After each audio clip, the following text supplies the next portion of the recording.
Hi everyone, I hope you are good. And guys, I really hope that the videos we keep uploading are very beneficial to you. Um, if you are new to the channel, welcome back.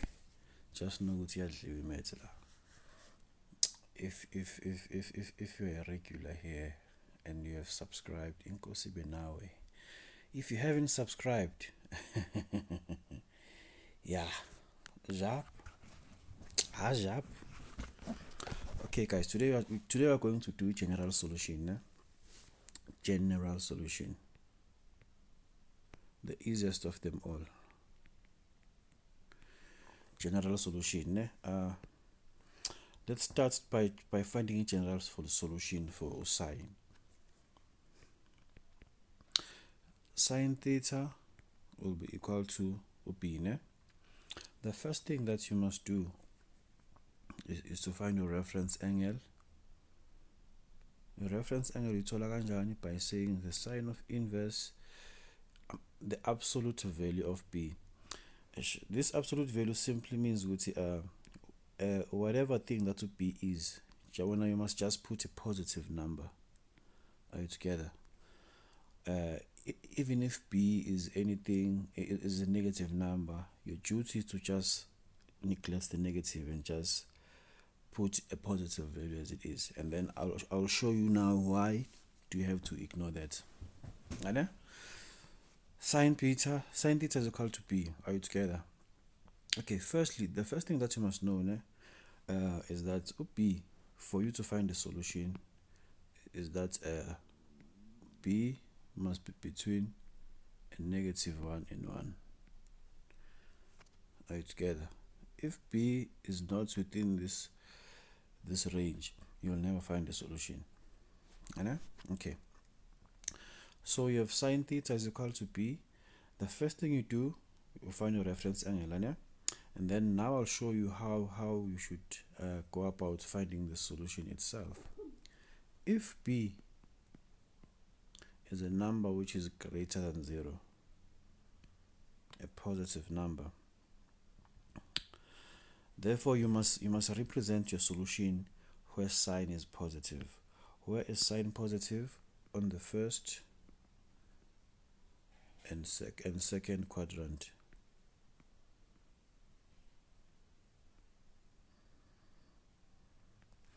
Right, together. So since we are finding the general solution, that means we are dealing with angles, right?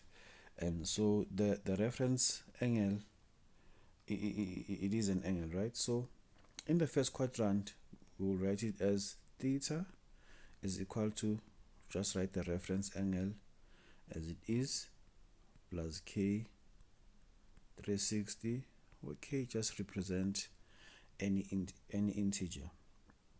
Are we together? Or theta is equal to 180 minus sine plus k 360, where k is any integer. Why am I saying 180 minus now? Why? Because I want to represent my reference angle in the second quadrant. In the second quadrant, I represent my angles as 180 minus. Are you together? So the example for this thing would be, let me write here. Let's say we have sine theta is equal to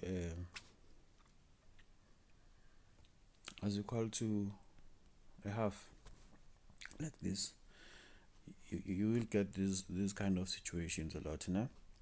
Sine theta is equal to a half. What will you do? The first thing is to find the reference angle. Sine inverse 1/2, which will give you 30 degrees. And then now your duty is to represent 30 degrees where sine is positive, because sine was equal to a positive term there. Are you together? So we know that sine is positive in the first and second quadrant. So therefore we'll simply say theta will be equal to, in the first quadrant, you just write it as it is, plus k 360, where k is an element of integers. Does it make sense?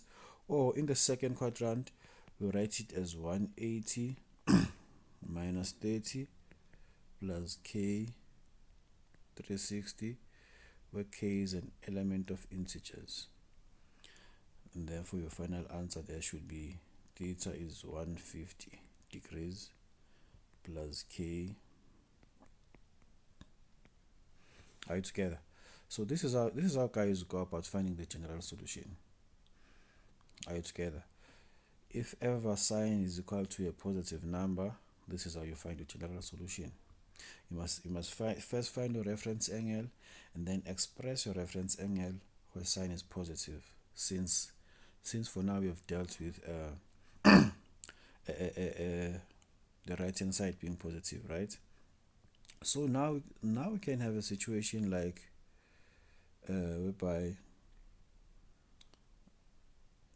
I should think of erasing, just waste time.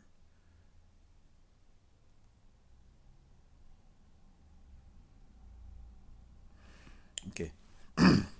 Now we can, at some point we can have a situation whereby b is a negative number. Now are we together? That means we must express our reference angle where sine is negative. Why? Because sine is equal to a negative number. Remember that sine theta is equal to b. Ne? If sine is equal to a negative number, it simply means we must just express our reference angle where sine is negative. So I'll say, and I know that sine is negative on the third, in the third rather, and fourth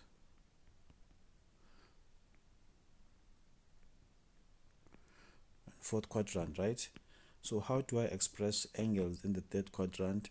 I'll simply say theta is 180 plus the reference angle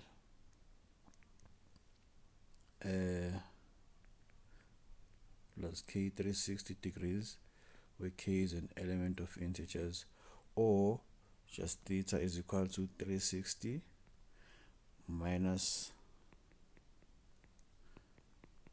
plus k 360, where k is an element of integers.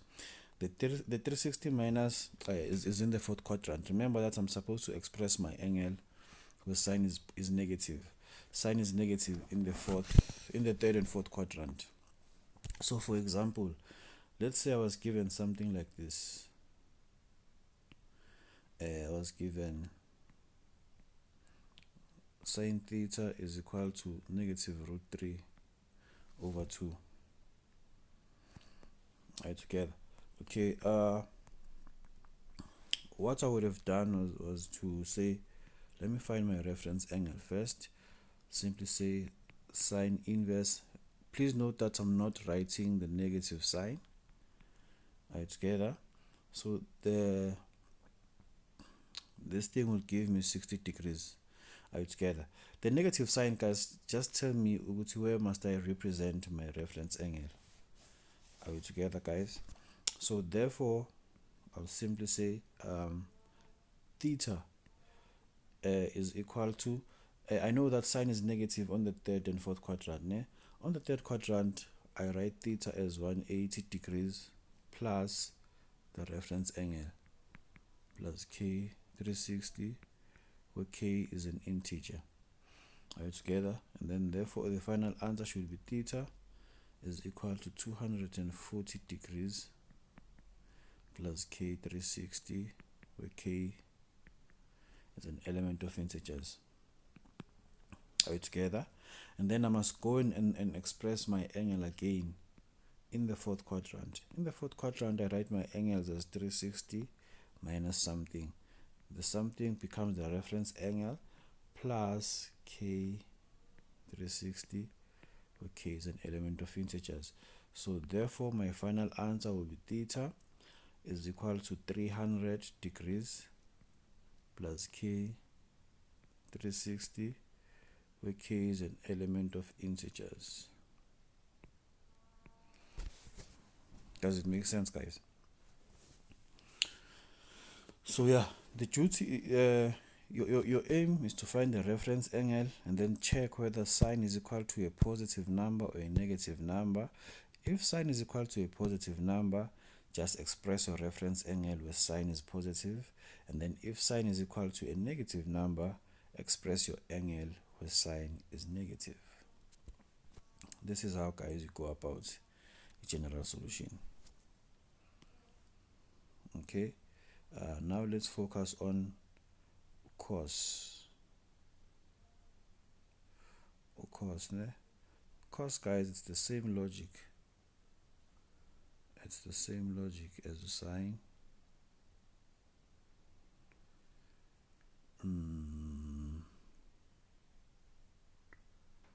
Why am I erasing? Because this thing is wasting my time. Ask you seen, guys.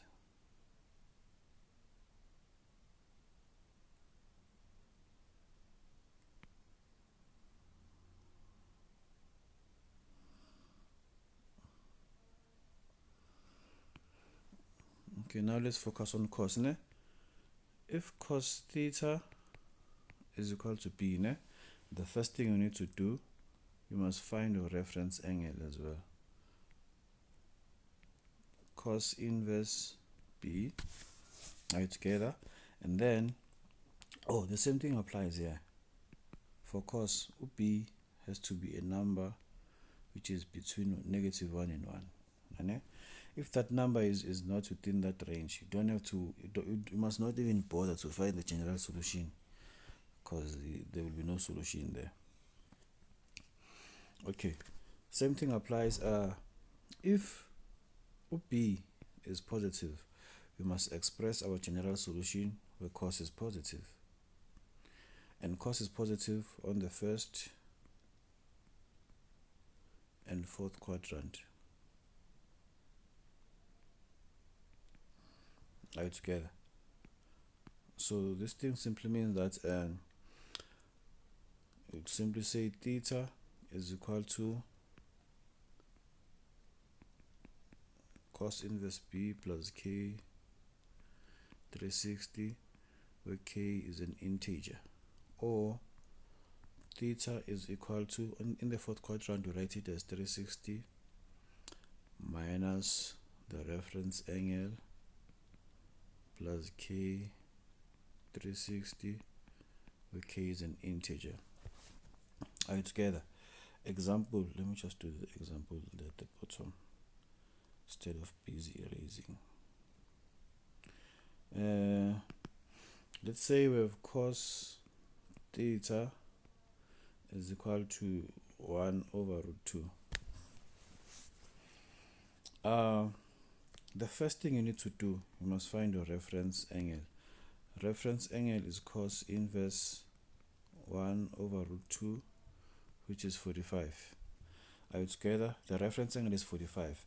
Our duty is to express this 45 degrees where cos is positive, because cos theta was equal to the positive number.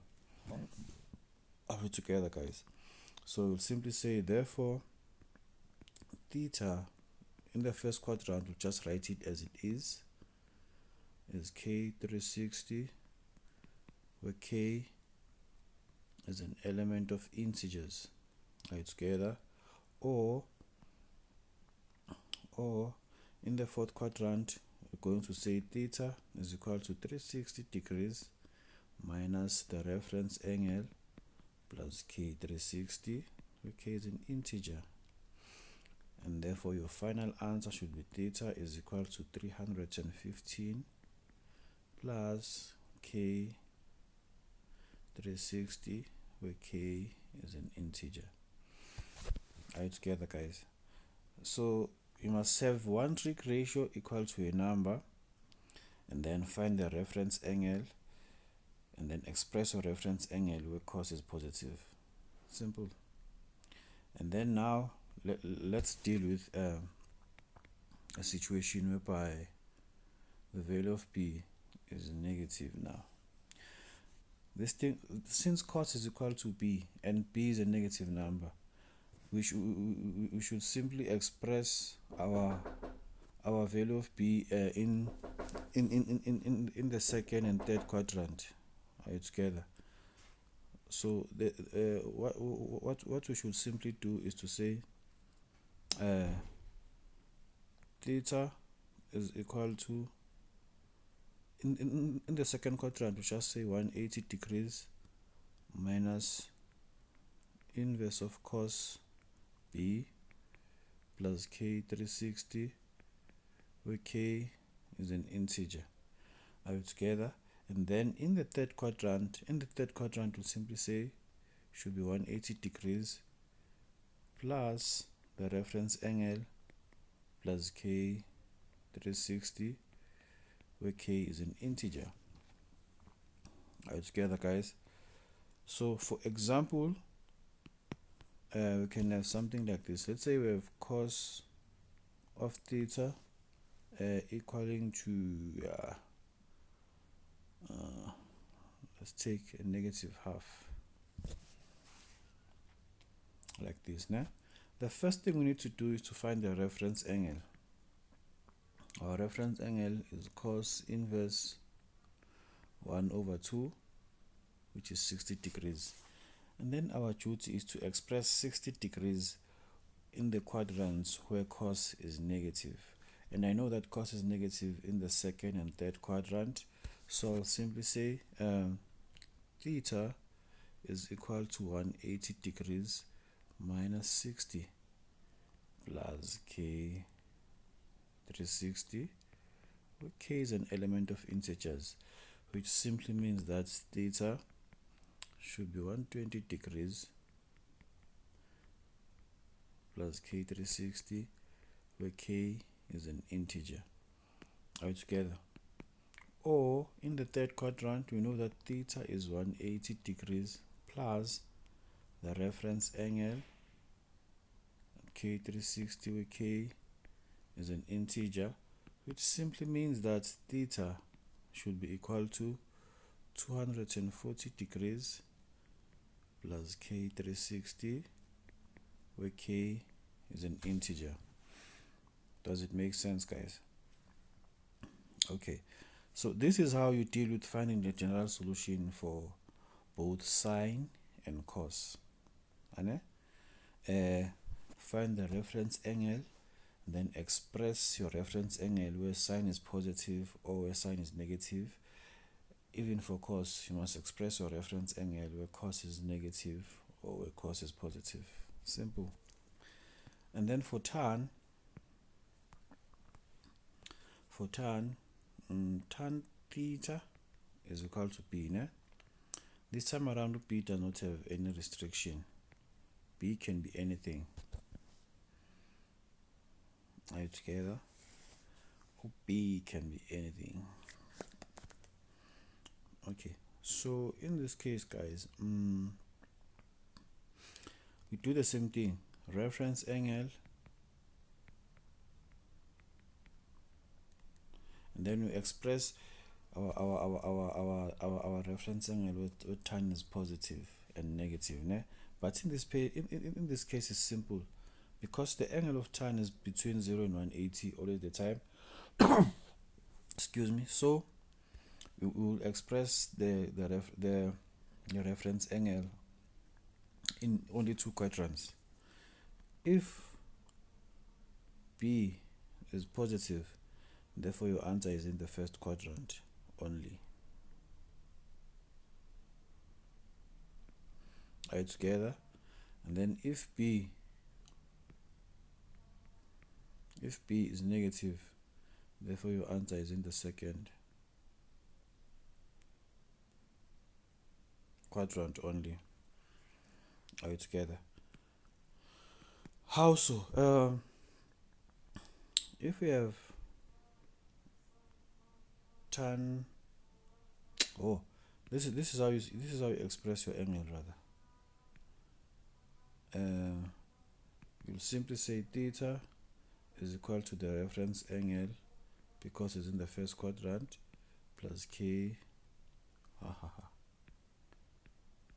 It's k 180 now, guys, where k is an integer. And then if b is negative, you'll simply express your answer in the second quadrant, 180 minus the reference angle plus k. Why do I keep on saying 360 plus k 180, where k is an integer. Okay, so for example, let's say we have tan theta is equal to the square root of 3. Alright, our duty is to find the reference angle. First, simply say tan inverse root 3, you will get 60 degrees, right? And therefore you just express the 60 degrees where tan is positive. So and simply it's on this first quadrant. So it's 60 plus k 180, where k is an element of integers. Alright, together. And then on the other side, let's say you had tan theta is equal to -1. Find the reference angle. Tan inverse of 1, you'll get 45 degrees. Né? Your duty is to express 45 degrees where tan is negative, and that's only on the second quadrant. Né? So theta is equal to 180 minus 45 degrees plus k 180, where k is an integer. Simply means theta is equal to 135 degrees plus k 180, where k is an integer. Alright, together, guys. So that's how you find a general solution. Now, guys, the steps of simplifying, guys, are the same. I did say they are the same. First step is to, okay, in this case, don't have to reduce angles, but we must check if there are two things we can change into one. That means focus on the square identities. Then second step, we can change into one trig ratio, or just change everything into sine and cos. Alright, together, let's do examples.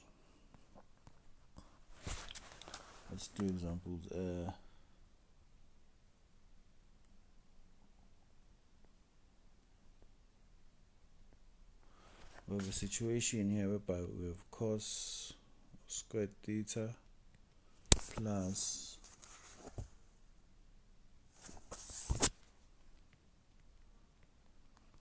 sine theta plus 1 is equal to 0. Alright, together.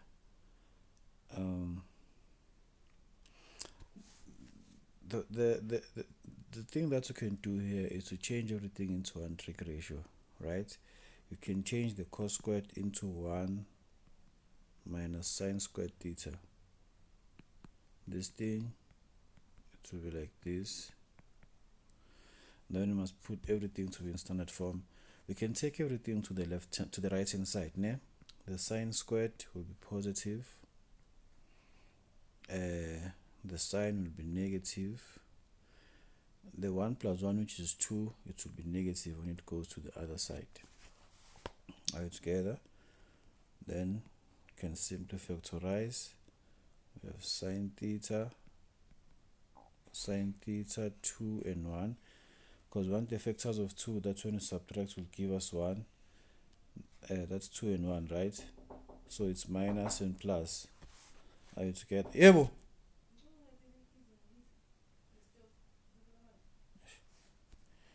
Yes. Excuse me, guys. So here we have sine theta is equal to 2, or sine theta is equal to a -1, right? So here there's no solution. Why? Because this thing is not between -1 and 1, right? There's no solution. And then in this case, we must find the reference angle. So we'll simply say sine inverse of 1, you'll get 90 degrees. Alright, together. And then just express 90 degrees where sine is negative. So theta will be anything. What sign is negative? Now this will be in the third and fourth quadrant. We'll say 180 degrees plus 90 plus k360, where k is an integer, which will give you 270. Together, the same thing applies here. We'll say 360 degrees plus. Guys, I'm rushing now because I need to go. I'm so sorry. But don't worry, I'll post another video just doing the general solutions. 360 minus 90 plus k360, where k is an integer. So this thing is simply 270 as well, plus k 360 degrees. Guys, this is the logic you need to apply whenever you are doing general solution. I'm so sorry guys that I have to go. Please stay tuned guys and wait for more videos. I will try to have a session whereby I just solve general solution questions, and please don't miss up on that. Thank you for your time. Thank you for your patience. I love you guys. Bye.